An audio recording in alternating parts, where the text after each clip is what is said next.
ఇక ఈరోజు చాలా జాగ్రత్తగా ఒక అద్భుతమైన అంశాన్ని మీ అందరికీ తెలియజేయాలని నేను ఆశపడుతున్నాను. అంశం పేరు, టాపిక్ ఏంటంటే అవసరమైనది ఒక్కటేనా, అదేమిటి అన్నది ఈరోజు మనం అందరం కూడా ఆలోచన చేయబోతున్నాము. మరలా చెబుతున్నాను, అవసరమైనది ఒక్కటేనా, అది ఏమిటి? నేను అడుగుతున్నాను, మిమ్మల్ని అడుగుతున్నాను, అవసరమైనది ఏంటమ్మా? మీకు అవసరమైనది ఒకటి, చాలా అవసరమైనది ఒకటి ఏంటో చెప్పండి. మీకు చాలా అవసరమైనది ఏంటో ఒక్కటి చెప్పండి. చాలా అవసరమైనది అది మనకు తెలియాలి. అవసరమైనది ఒకటేనా, అదేమిటో మనకు తెలియాలి. ఇక బైబిల్లోకి వెళ్ళి మనమందరం కూడా ఆలోచన చేద్దాం. చాలా టైం అయిపోయింది. దయచేసి అందరూ కూడా వైట్ లోకల్ గారు రచించిన లూకాసు వార్త 10వ అధ్యాయము 38 నుంచి 42 వరకు వచనాలు. ఈ కాంటెక్స్ట్ మనం ఆలోచన చేయబోతున్నాము, ఈ సందర్భాన్ని ఆలోచన చేయబోతున్నాము. 38వ వచనాన్ని చదువుతున్నాము. అంతటా వారు ప్రయాణమై పోచుండగా ఆయన ఒక గ్రామంలో ప్రవేశించెను. మార్త అను ఒక స్త్రీ ఆయనను తన ఇంట చేర్చుకొనేను. ఇక్కడ యేసుక్రీస్తు వారు ఒక గ్రామంలోనికి ప్రవేశించారట. ఏంట గ్రామము? ఏంట గ్రామం పేరు ఏంటమ్మా? చెప్పాలా? ఏ పేరమ్మా? బేతనియా ప్రాంతము. ఈ బేతనియా ప్రాంతము యూదయ దేశంలో ఉన్న యెరూషలేముకు తూర్పున 2 మైళ్ళ దూరంలో ఉన్న ప్రాంతమే ఈ బేతనియా ప్రాంతము. ఎక్కువగా యేసుక్రీస్తు వారు బేతనియా ప్రాంతానికి వెళ్ళినట్టుగా బైబిల్ మరి చదువుతున్న మనందరికీ తెలుసు. ఇప్పుడు ఒక ఊరుకు వెళ్ళాడు. ఆ ఊర్లో మరి చాలా మంది ఉంటారు, కుటుంబాలు ఉంటావా? ఒక ఊర్లో కుటుంబాలు ఉంటావా? చాలా కుటుంబాలు ఉన్నాయి. అయితే ఆ చాలా గృహాలు ఉన్నాయి, చాలా కుటుంబాలు, ఫ్యామిలీస్ ఉన్నాయి. కానీ మార్త అనే ఒక స్త్రీ ఆయనను తన ఇంట చేర్చుకొనేను. అయ్యా, మా ఇంటికి రావాలి అని యేసుక్రీస్తు వారిని ఆహ్వానించింది. మరి యేసుక్రీస్తు వారిని ఎందుకు మా ఇంటికి రావాలని ఆహ్వానించింది అన్నప్పుడండి, ఎందుకంటే యేసుక్రీస్తు వారు దేవుని కుమారుడని, యేసుక్రీస్తు వారు ఆయన ప్రభు అని మార్త ఫ్యామిలీకి తెలుసు. ఎవరు తెలుసు? ఆయన ఏదో కామన్ మ్యాన్ కాదు. ఆయన ఎవరైనా ఆయన ప్రభువు, ఆయన ఒక లార్డ్, ఆయన ప్రభు అని మార్త అందరికీ తెలుసు కనుక యేసుక్రీస్తు వారిని తమ గృహములోనికి ఆయనను ఆహ్వానించింది. ఇక్కడ మనము ఆలోచన చేయగలిగితేనండి, ఇక ఈ మార్తకి ఒక సహోదరుడి చెల్లి ఉంది. ఆమె పేరే మరియా. తర్వాత ఆయన ఒక తమ్ముడు కూడా ఉన్నారు. ఎవరైనా? ఆయన పేరే లాజరు. ఈ ముగ్గురు కూడా మరి యేసుక్రీస్తు వారి ఎవరో ఈ ముగ్గురికి తెలుసు. అందుకే ఏమంటారు అంటే, ఆ యోహాను సువార్తని చదవగలిగితే ప్రభువా ప్రభువా ప్రభువా అంటే యేసుక్రీస్తు వారు ప్రభువు అని ఈ ముగ్గురికి తెలుసు. ఇక చూడగలిగితే గృహములోనికి ఆహ్వానించారు. రెండవది ఏంటంటే, గృహములోనికి కాదు, వారి హృదయంలోనికి కూడా యేసుక్రీస్తు వారిని ఆహ్వానించారు. గృహంలోనికి ఆహ్వానించారు, తర్వాత యేసుక్రీస్తు వారిని తమ హృదయంలోనికి కూడా ఆహ్వానించారు. అందుకే ప్రభువు అని నమ్ముతున్నారు.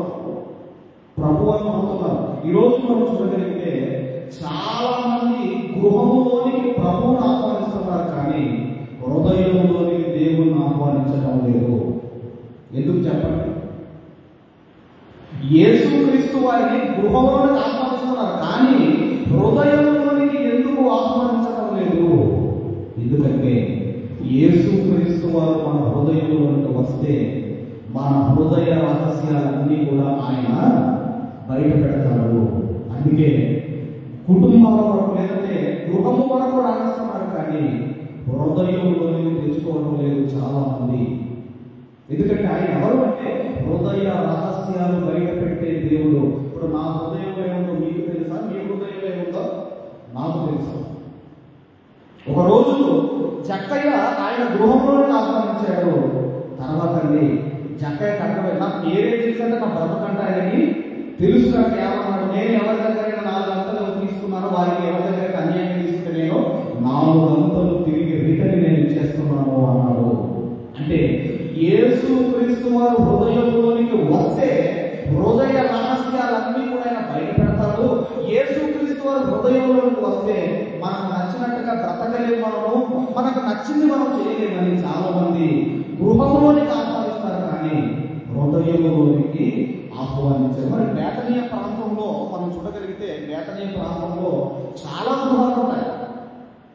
అక్కడ ఒక గృహం ఉందని ఎవరు గృహానికి వచ్చారు చెప్పండి? యేసుక్రీస్తు వారు బేతనీయ ప్రాంతంలో ఒక గృహానికి వచ్చాడు యేసుక్రీస్తు వారు. పుష్టి వ్యాధిగ్రస్తుడైన సీమోనికి వస్తాడమ్మా. అది ఎక్కడ జరిగిన సందర్భం కూడా బేతనీయ ప్రాంతంలోనే. కాబట్టి ఎన్నో గృహాలు ఉన్నాయి, కానీ మార్త ఆయనను వారి గృహంలోనికి ఆహ్వానించిన, అయ్యా మా ఇంటికి రావాలి, మీరు మా ఇంటికి రావాలి అని ఆహ్వానించిన. రైట్. తర్వాత ఏం జరిగిందని మనం చూడగలిగితే తర్వాత వచ్చిన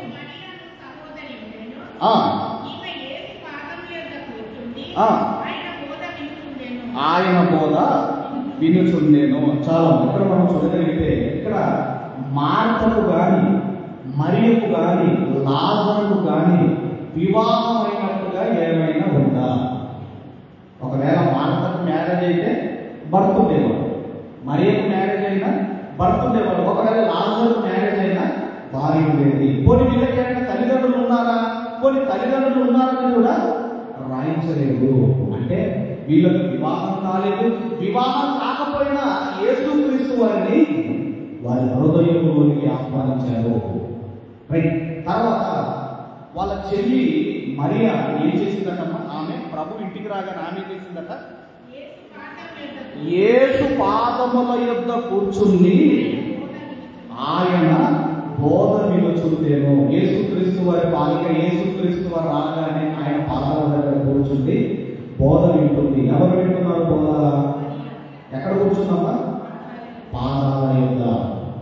అంటే యేసు పాదాల దగ్గర కూర్చోవాలి. ఎందుకంటే ఆయన చెబుతున్నది శ్రద్ధగా నేను వినాలి. కొంతమంది చర్చకు వస్తారు, ఆ మూల కూర్చుంటారు. ఎక్కడ కూర్చుంటారమ్మా? ఆ మూల కూర్చుంటారు, అక్కడ కూర్చుంటారు. కొంతమంది చర్చకు వస్తారు, పైకి ఎక్కుతారు. ఎందుకు పైకి చూడాలి? పైకి ఎక్కుతామా? పైన ఎందుకంటే పైన ఏముండాలి? మనకు ఫ్యాన్ ఉండాలి. కొంతమంది పక్కన చూస్తారు, ఎందుకంటే గోడ ఉండాలి, ఫ్యాన్ ఉండాలి, గోడ ఉండాలి. కానీ మరి ఎక్కడ కూర్చుందట? ఆయన పాదముల యొద్ద కూర్చుందట. ఆయన పాదముల, ఎందుకంటే నేను శ్రద్ధగా అయిన వాక్యం వినాలి. చాలా మంది సినిమా థియేటర్కి వెళ్తారు, ఎక్కడ కూర్చుంటారు? మంచి సౌండ్ వినబడాలని ఎక్కడ ఉంటారు? కాబట్టి పాదాల దగ్గర ఎందుకు కూర్చుంటుందంటే ఆయన చెబుతున్న ప్రతి మాట నేను శ్రద్ధగా వినాలి, శ్రద్ధగా. ఇప్పుడు నేను చెప్పినట్టుగా యేసు ప్రభువారు చెప్తే ఆయన బోరు కొట్టిందా? యేసుక్రీస్తు వారు చెప్తే ఆయన బోరు కొట్టిందా? యేసుక్రీస్తు వారు వాక్యం చెబుతుంటే అసలు 3 రోజులు అన్నదంటే మర్చిపోయారు జనాలు. అవునా కదా? బైబిల్ ఉందమ్మా. 3 రోజులు అన్నం తినటమే మర్చిపోయారు. అంటే ఎంత అద్భుతమైన మాటలు యేసుక్రీస్తు వారు చెప్తున్నారో మీరు ఆలోచించండి. అందుకే ఈమె ఏం చేసిందంటే యేసు ప్రభు వారి ఇంటికి రాగానే ఆయన పాదముల యొద్ద కూర్చుంది ఆయన బోధ వినుచుండెను. తర్వాత మార్త విస్తారమైన పని పెట్టుకున్న చేత తొందరపడి ఆయన యొద్దకు వచ్చి, ప్రభువా,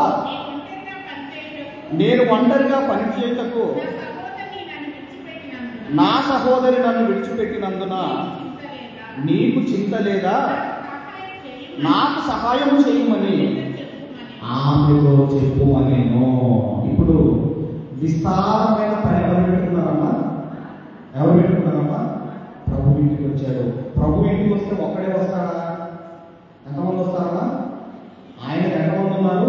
12 మంది. ఇక ప్రభు ఎక్కడికి వస్తే అక్కడ జనాలు ఎలా ఉంటారమ్మా? కిక్కిసిపోయే జనాలు ఉంటారు. ఇప్పుడు మార్తమ్మ పెద్ద పని పెట్టుకుంది. ఏం పని పెట్టుకుంది? ఏం పని పెట్టుకుందమ్మా? విస్తారమైన పని పెట్టుకుంది. విస్తారమైన పని పెట్టుకుంది. ఎందుకంటే వచ్చిన జనాలను మెచ్చుకోవాలి, వచ్చిన ప్రభువులను మెచ్చుకోవాలని విస్తారమైన పని పెట్టుకుంది.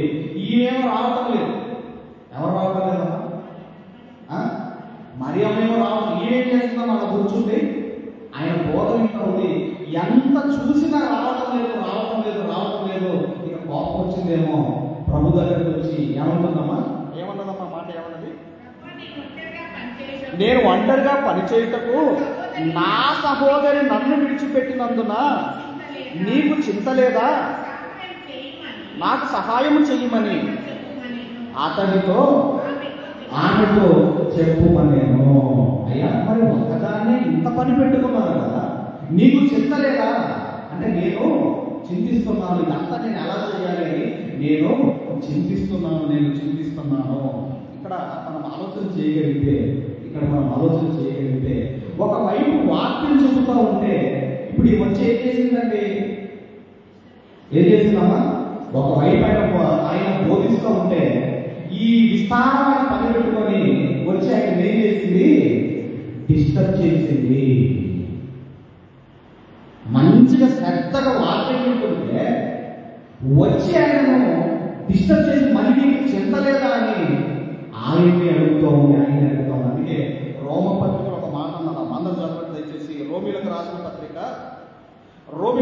పత్రిక 14వ అధ్యాయము 20వ వచనాన్ని మనం అందరం కూడా చదువుకున్నాము. 14వ అధ్యాయము 20వ వచనము. భోజనము నిమిత్తమును దేవుని పనిని పాడు చేయకుడి. చాలా భోజనము నిమిత్తము దేవుని పనిని పాడు చేయకుడి. ఇప్పుడు ఏ పని పెట్టుకోవడం చేత యేసుక్రీస్తు వారు డిస్టర్బ్ చేసింది మాట? ఏ పని పెట్టుకుందమ్మా? విస్తారమైన వంట పని పెట్టుకుంది. అందుకేనండి భోజనము కొరకు దేవుని పనినట పాడు చేసుకోవద్దు. ఈరోజు చాలా మంది ఎందుకు కూడికలు పెట్టుకోవడం లేదంటే అర్థమైంది. ఎందుకంటే కారణం ఏంటంటే చెప్తాను నేను దేవనుకో.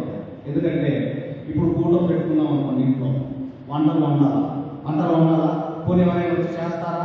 ఒక్కదానిగా చేసుకోవాలి, వండాలి, మళ్ళీ కడుక్కోవాలి. ఇదంతా మళ్ళీ ఇదంతా అని ఏం చేస్తారంటే కూటలు ఏమి ఎంత రిస్క్ ఉంటుందమ్మా? ఒక లెండ్ బేస్ లో ఒక పేరు పెట్టుకుంటేనే ఎంతో రిస్క్ అయితే మరి అలాంటిది ఈ ప్రతి వారం ఒక గృహంలో కూడికి ఏర్పాటు చేసుకున్నారు అనుకోండి. వచనాలకు భోజనాలు చేయాలి, అయ్యగారికి కానుకేయాలి, ఇవన్నీ ఉంటాయి. ఇవన్నీ ఉండటం వల్ల ఇప్పుడు ఇది అవసరమా? అర్థమైందమ్మా? ఇప్పుడు ఇది అవసరమా? మనవుడు ఆయన అంటున్నాడు, అయ్యగారు మా సంఘస్థులు మంచి కానుకలు ఇవ్వమని చెప్తామండి అంటున్నాడు. నేనన్నా నేను తీసుకోవాలని చెప్పాను. ఈ మధ్యకాలంలో పెద్ద పుస్తకం పిలిచారు, అమ్మగారిని ఇద్దరు వెళ్ళారు. వాళ్ళు పిలవటమే మనం జగనము వాక్యం చెప్పాను. అయ్యగారు మీ వాక్యాన్ని యూట్యూబ్లో పెడుతున్నాను అన్నారు. తర్వాత నాకు పెట్టారు, అమ్మగారికి నాకు పెట్టారు. బలవంతంగా తీసుకున్న ప్రార్థన చేసి ఆలోచనలో పెట్టేసి వచ్చారు. ఎందుకంటే మా సంఘం నన్ను భోజిస్తుందయ్యా, లేనప్పుడు తీసుకుంటాను అని చెప్పి ఇచ్చేసి వచ్చారు. కాబట్టి ఇక్కడ ఇంపార్టెంట్ విషయం ఏంటంటే దేవుని మాటలు, దేవుని వాక్యం వినడం ఇంపార్టెంట్. కానీ ఈ విస్తారమైన పని పెట్టుకోవడం చేత ఈమె యేసుక్రీస్తు వారిని డిస్టర్బ్ చేసింది, వాక్యం వినేవారిని డిస్టర్బ్ చేసి. అందుకే అంటున్నాడు, భోజనం కొరకు దేవుని పనిని పాడు చేయకండి. చాలా మంది గుర్తుంచుకోండి, ఆదివారం రాగానే ఆ ముందే వండుకోవాల్సినంత అవసరం ఏముందని చెప్పండి. చెబితే మా అమ్మగారు ఫీల్ అవుతారు. ఎవరైనా నేను తినేసరికి 3:30, 4 అయింది. 2:30 అయిపోయింది సార్, 2:30 అయిపోయింది. వెళ్ళిన తర్వాతనే పడుకుంటాం. మరి మార్నింగ్ లేవచ్చు, కానీ నేను లేవను. అసలు బైబుల్ పట్టుకున్నంత లేవాలి. మళ్ళీ నేను లేచి ఫ్రెష్ అయ్యి డ్రెస్ చేసుకొని రావాలి. అంతే వెళ్ళిన తర్వాతనే, ఎందుకంటే భోజనం కొరకు దేవుని పనిని మనము పాడు చేయకూడదు. అందుకే ఇప్పుడు ఏమొచ్చి ఏమంటుందంటే, ఏమొచ్చి అంటుంది, అయ్యా నేను ఒక్కదాన్నే పని చేస్తున్నాను, ఇంత పని పెట్టుకున్నాను. అప్పుడు యేసుక్రీస్తు వారు అంటున్నమాట మనం చూడగలిగితే, అందుకు ప్రభువు, మార్తా మార్తా నీవు అనేకమైన పనులను కూర్చి విచారము కలిగి తొందరపడుచున్నావు కానీ. ఏమంటున్నామో యేసుప్రభువు వారు అంటున్నారు, మార్తా మార్తా. ఇదే వాక్యం ఒకసారి కొత్తగా ఒక దగ్గర చెప్పాను. కొత్తగా అప్పుడే నేను ట్రయల్ మెసేజ్ ఇస్తున్నాను. మరి నాకే తెలుసు అలా మార్తా ఉంటారు, నాకే తెలుసు. నేను అన్నాను, మార్తా పేరు పెట్టుకుంటారు, వనమానంగా మారాలని నేనన్నా. మార్తా పేరు పెట్టుకుంటారు, వనమానంగా మారని నేనంటే ఆమె తర్వాత అయిపోయాడు. అయ్యా నేను మారిపోయినానని అయ్యా నా పేరు మారుతాను, నాకు లేదమ్మా నీ పేరు మారుతాను, ఏమనుకోవమ్మా, నువ్వేమనుకోవమ్మా, మరి నాకే తెలుసు కదమ్మా మారుతాను పేరు కదా. తర్వాత యేసుప్రభువు కూడా ఎన్నిసార్లు అన్నాడమ్మా, మార్తా నీవు అనేకమైన విచారం కలిగి తొందరపడుతున్నావు కానీ. అంటే ఇప్పుడు మార్తలో 3 విషయాలు కనబడుతుంది. ఒకటి చిక్కిస్తుంది, విచారంతో ఉంది, 3వది తొందరపడుతుంది. ఎందుకు చెప్పండి?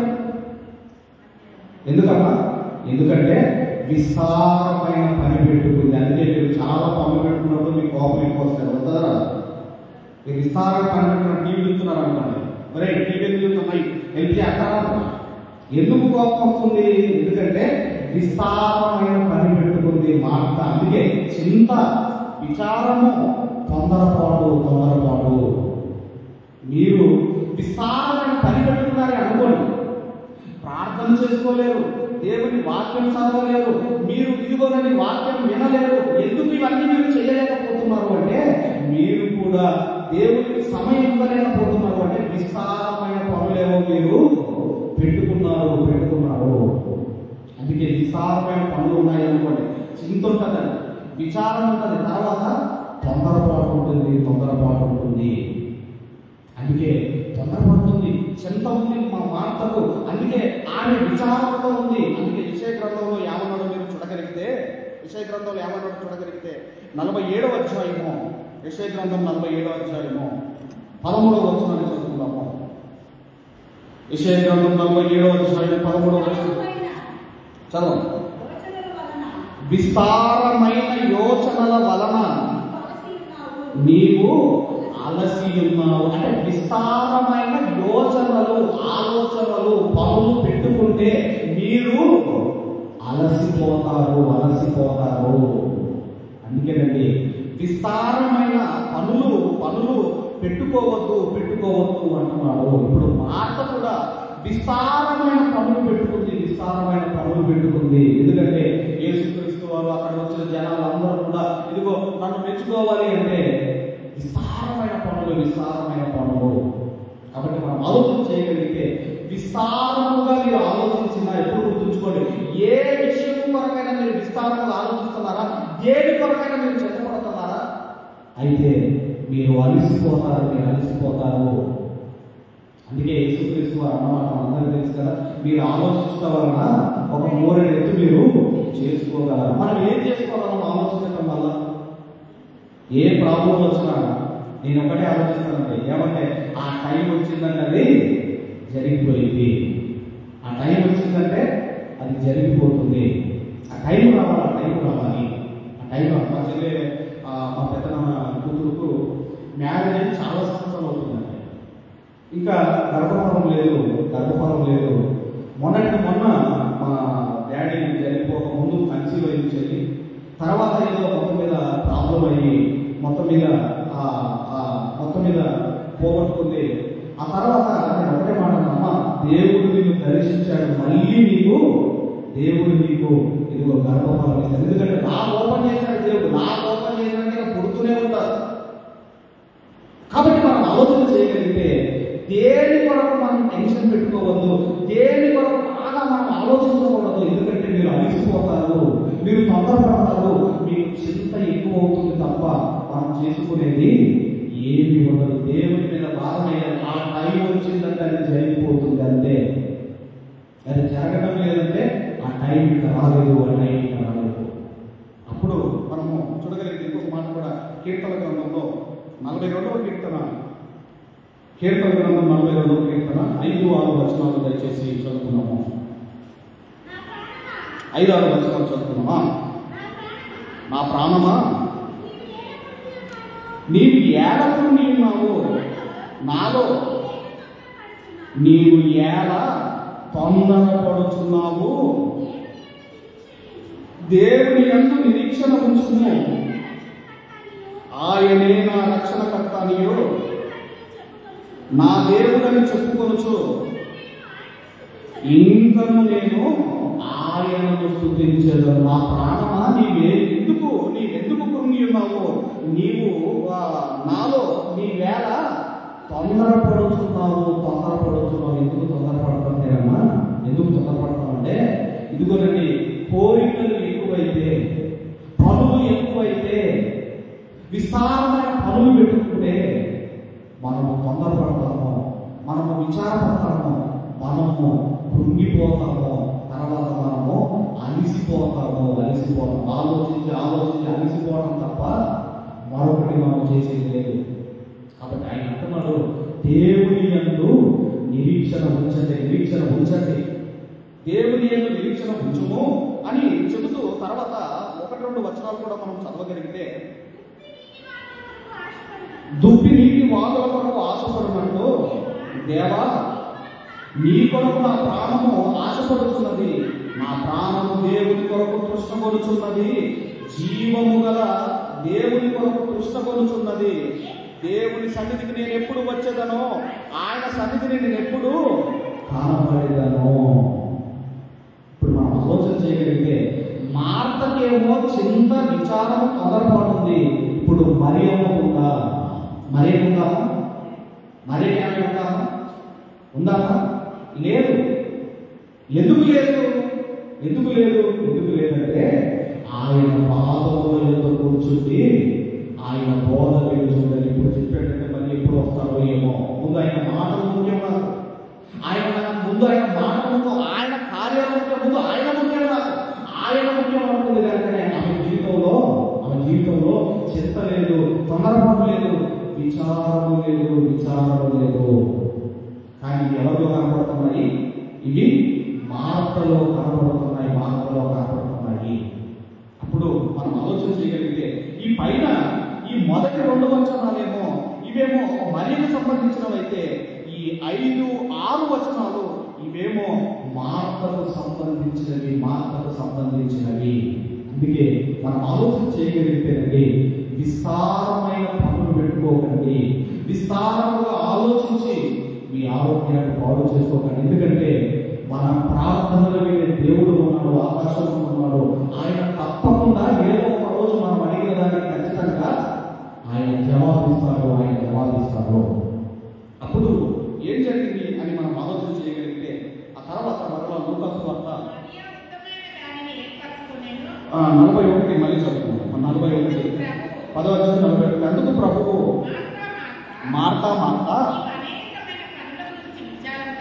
నీవు అనేకమైన పనులను గురించి విచారం కలిగి తొందరపడుచున్నావు, కానీ అవసరమైనది ఒకటే, మరియ ఉత్తమమైన దానిని ఏర్పరచుకునేను, అది ఆమె యొద్ద నుండి తీసివేయబడదని ఆమెతో చెప్పాను. ఇప్పుడు వీరిద్దరిలో ఉత్తమమైనది ఏర్పరచుకున్నది ఎవరన్నా? పనులుండి ఆగిపోయిన వాళ్ళు, దేవుని మందిరానికి ఆగిపోయిన వాళ్ళు గొప్పవాళ్ళ? ఏ పని పెట్టుకోకుండా దేవుని మందిరానికి వచ్చిన వాళ్ళు గొప్పవాళ్ళు? చెప్పాలి, ఎవరు గొప్పవాళ్ళ? ఇప్పుడు ఒకవేళ మార్త సింపుల్గా ఏదైనా చేసుకుని ఉంటే ఆమె కూడా ఏం చేసేదమ్మా? ప్రభు పాదాల దగ్గర కూర్చుంది. వాటిని మనలో నాకు అప్పుడు కోపం వస్తేనే నా మీద కూడా ఎలా ఇస్తున్నాడు. కానీ నా కోపం ఎందుకంటే ఇంట్లో కూటం పెట్టుకున్నప్పుడు మనం వాక్యం చెప్పేటప్పుడు వాళ్ళ ఇంట్లో ఏదో ఒక పని చేస్తున్నాం. అర్థమైందమ్మా మీకు? ఆయన నీళ్ళు వెళ్తా ఉంటారు, ఈమెయిల్ ఓపెన్ ఏమైనా చేస్తా ఉంటారు. నేను ఏమంటున్నానంటే, నువ్వు భోజనం పెట్టకపోయినా పర్వాలేదు, నేను ఎప్పుడు కోరుకోదు, నాకు కానుకలు అసలు అవసరమే లేదు నాకు. నువ్వు ముందు కూర్చొని నీ కుటుంబం కావాల్సిన మాటలు ముందు నీ కుటుంబాన్ని, నీ జీవితాన్ని పెట్టుకో. కానీ మనం ఎలాగైనా వాళ్ళ పనులు వాళ్ళు బిజీ అయిపోయారు, వాళ్ళు బిజీ అయిపోవడం వల్ల ఇక్కడ ఏమవుతుందంటే, ఎవరైతే వాక్యం విన్నారో వాళ్ళే వాక్యం వినటం లేదు.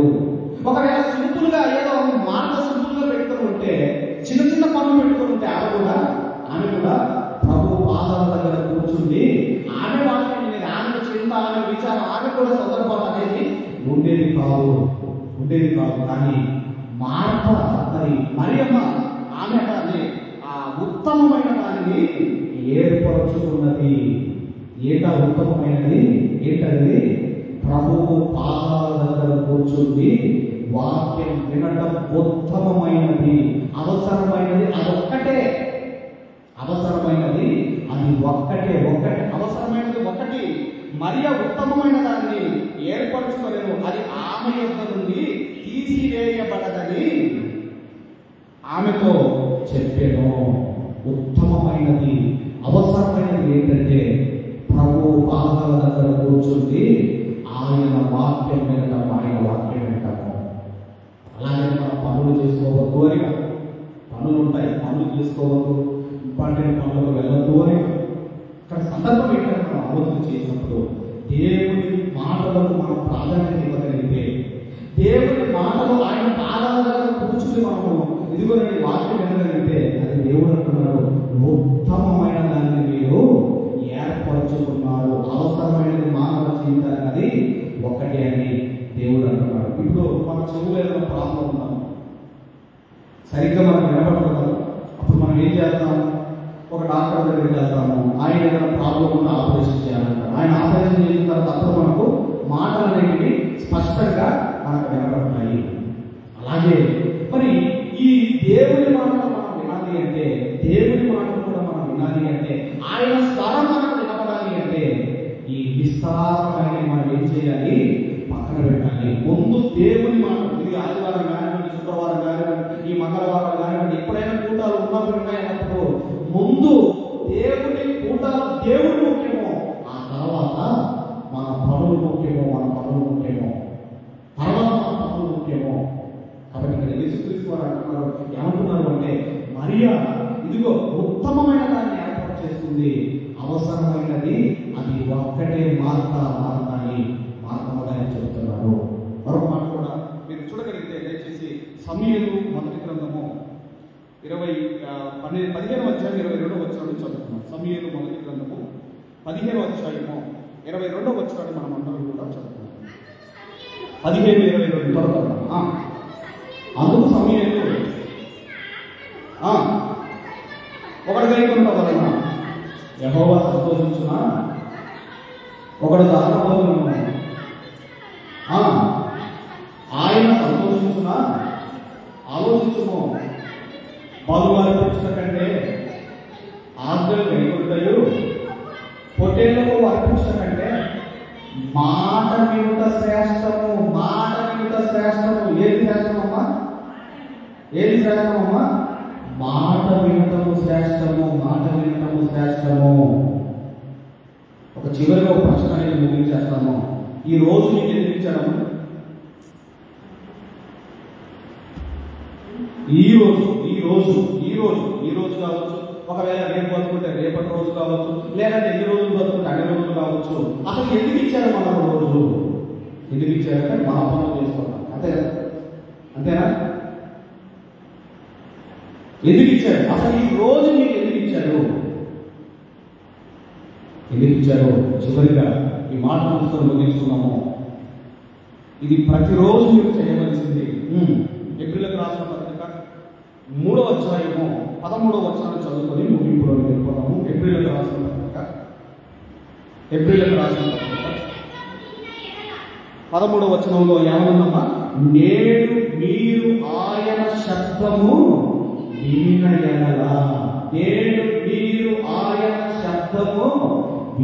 ఎడల, కనీసము ప్రతిరోజు మీరు ఆయన శబ్దము వినాలండి. ఆయన శబ్దం వింటామంటే శబ్దం వినడం అంటే వాక్యము వినటమే ఆయన శబ్దము వినటము. అంటే నేను మీరు ఆయన శబ్దము వినిన ఎడల, ప్రతిరోజు మీకు ఎందుకు ఇస్తున్నాడు అంటే ప్రతిరోజు మీరు ఆయన స్వరము వినాలి, ఆయన శబ్దము మీరు వినడానికి మీకు రోజు ఇచ్చాడు. అంతేగాని ఏవేమో వినడానికి కాదు. అర్థమైనా? ఏవేమో మీకు తెలుసు, ఏవేమో వినడానికి ఈ చెవులు లేదు. ఈ రోజు ఆయన శబ్దం, ఆయన స్వరము, ఆయన వాక్యము వినడానికి సజీవ లెక్కలో ఉంచారు. ప్రతిరోజు ఏదైనా ఒక వాక్యం వినండి. మా యూట్యూబ్ లో 1000 వాక్యాలు ఉన్నాయి. ఏదో ఒక వాక్యం వినండి, ఏదో ఒక వాక్యం, ఎవరిదైనా ఒక వాక్యం వినండి. ప్రతిరోజు మీరు ఆయన శబ్దము వినడానికే ఇదిగో దేవుడు మనకు ఈ 7 అనే రోజు మనకి ఇచ్చాడు. అందుకే ఆయన మాట వినుట శ్రేష్టము, అది ఉత్తమమైనది, అవసరమైనది, అది ఒక్కటే. ముందు ఏదైనా దేవుడి కార్యక్రమాలు కూటాలు ఉంటే ముందు అవి ముఖ్యము, తర్వాతే మన పనులు. అర్థమైనా? దేవుడికి తెలియదు దేనికి వీళ్ళు ప్రాధాన్యత ఇస్తున్నారు, దేనికి వీళ్ళు ప్రాధాన్యత ఇవ్వడం లేదని దేవుడికి తెలియదా? కాబట్టి దేవుడి యొక్క కార్యక్రమాలు ఉంటే దేవుడికి ప్రాధాన్యత ఇస్తాము, ఆ తర్వాత మన పనులు. అందుకే దేవుడు మరియమ్మను అంటున్నాడు, మరియమ్మ గారిని ఏర్పరచుకున్నదే ఉత్తమమైనది, అది ఆమె యొక్క నుండి ఎవరు తీసివేయలేనిది. అలాంటి ఉత్తమమైనది మీ జీవితంలో మీరు ఏర్పాటు చేసుకోవాలని, మీరు కోరుకోవాలని కోరుకుంటూ ఈ నా మాట ముగిస్తున్నాను. దేవుడు మనందరినీ దీవించి ఆశీర్వదించును గాక. ఆమేన్.